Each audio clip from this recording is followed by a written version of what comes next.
Nous avons intitulé notre émission Amen parce que tout le monde doit penser qu'il sait, chacun sait ce que veut dire le mot Amen, et ce n'est pas si simple. Alors tout d'abord avec Larba et Lemel, qui dirigent l'EV et l'AMED, qui sont deux institutions très importantes dont nous avons déjà parlé. Donc on va tout d'abord définir ce que c'est que ce mot Amen. Les gens croient que quand on dit Amen, ça veut dire on est d'accord.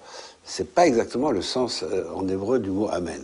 Tout à fait. Il y a cette notion, bien entendu, d'accord, et c'est la raison pour laquelle les maîtres du Talmud nous disent que celui qui dit Amen, c'est quelqu'un qui dit « je suis d'accord avec ce qui a été dit », mais au-delà de ça, Amen est un acrostiche. Aleph, première lettre, qui veut dire « El », Dieu. La seconde lettre, Meler, qui veut dire « roi ». Troisième lettre, la lettre Nun, Ne'eman, en qui nous avons confiance. Et nous avons ici donc un point fondamental qui est que lorsque l'on dit Amen, nous acceptons et à la fois l'idée d'un Dieu créateur, El, Meler qui soit roi, quelqu'un de qui nous avons accepté la loi au moment de la révélation du Sinaï, et Ne'eman en qui nous avons confiance, en effet, confiance sur le futur, sur le devenir du peuple juif, et plus particulièrement sur l'avènement du Mashiach, du Messie.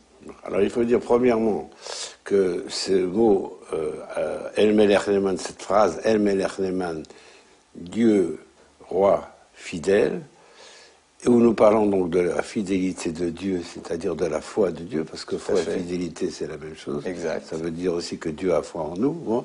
Nous le disons généralement à voix basse, juste avant de réciter le chemin Israël, le credo juif, l'Éternel est un, etc.